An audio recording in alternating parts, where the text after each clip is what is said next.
When it comes to off-road riding, there's now more choice than ever in terms of what kind of bikes are on offer. Cross-country mountain bikes, trail mountain bikes, enduro mountain bikes, downhill mountain bikes, and, most recently, gravel bikes, with a dizzying array of options to choose from. Here we take a look at the key differences between gravel bikes and mountain bikes. We'll also help you decide which will be best for you and your riding.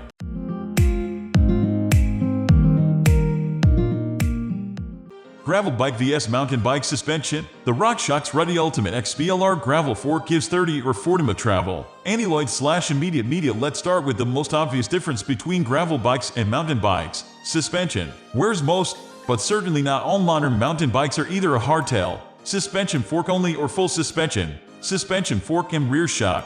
The vast majority of gravel bikes are rigid or suspension free. There are, of course, a few more recent exceptions, with gravel bike suspension starting to feature more in builds, including the specialized Diverge's Future Shock 2.0 headset, or the BMC RSLT coil sprung front end, as well as aftermarket options such as the Luft Gray, Fox 32 taper cast, and RockShox Ruddy XPLR fork. Nonetheless, most of these gravel bike suspension options are designed to help reduce the effect of road and trail vibrations on the rider, and range from just a few millimeters of movement to around 40 or 50 mph travel. For mountain biking, suspension travel typically ranges from 100 for cross-country bikes to 200 for downhill rigs. Suspension here has an altogether different purpose: to increase grip over more technical terrain, such as roots and rocks, making mountain bikes much more capable when things get rougher and the rider encounters more trail features. Gravel bike vs mountain bike geometry. There are significant differences between gravel bike and mountain bike geometry. Though the two are increasingly close at the rowdier end of the gravel riding spectrum, gravel bikes designed for racing tend to have geometries more akin to endurance road bikes, whereas gravel bikes designed for more challenging terrain will share some geometry trends with cross-country mountain bikes, such as longer reach figures and slacker head angles. There's more variation in mountain bike geometry between disciplines and even manufacturers, but almost all mountain bikes have slacker head tube angles than gravel bikes, and longer wheelbases too. 650 or 700, 27.5 in or 29 in. While almost all road bikes use 700 tires, both mountain bikes and gravel bikes are designed for different wheel sizes, or sometimes to be able to use both. Mountain bike wheel sizes have become larger over time, with 26 in wheels now more or less redundant, with most mountain bikes built around 27.5 in or 29 in wheels. Most gravel bikes will be designed around 700 wheels, which actually have the same bead seat diameter as 29 in wheels. But many are also compatible with smaller diameter 650 wheels, which have the same bead seat diameter as 27.5 in rims. These offer the opportunity to fit wider tires into a frame than 700 wheels. 650 wheels are particularly popular with gravel riders tackling more technical terrain or looking for extra comfort, while 650/27.5 in and 700/29 in rims may share the same bead seat diameter. Most complete wheelsets will be built around hubs that are only compatible with gravel bikes or vice versa. This is because mountain bikes and gravel/road bikes use different axle standards.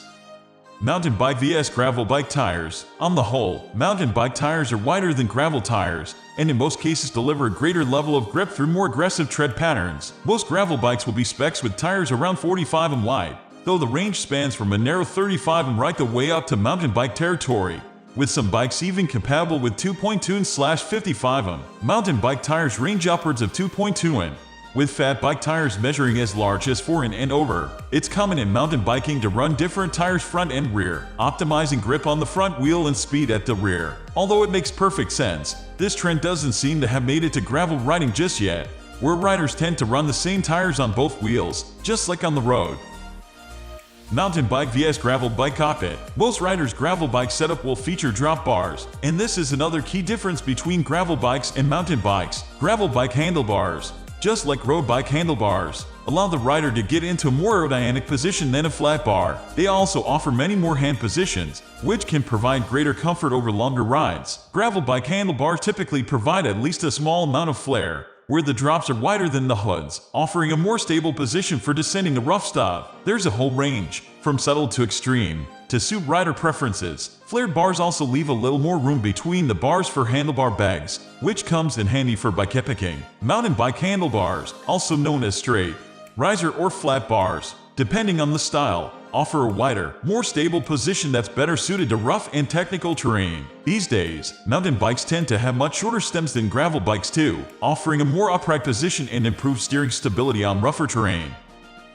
Road bike vs mountain bike gearing. All of the major component brands have released gravel-specific group sets. 10 or 11-speed Shimano GRX, 12-speed SRAM XPLR, and the 13-speed Campagnolo ECAR. In the gravel world, options are split between 1x and 2x drivetrains. Riders who take in plenty of faster rolling tarmac roads, as well as gravel and trails, tend to prefer 2x drivetrains. Most mountain bikes are now designed around 1x drivetrains, featuring small single chainrings married to wide-ranging cassettes to give you enough gears to winch up really steep, technical climbs. We are going to end this video right away. If you have any query or information to share, please leave a comment below. Thanks for watching.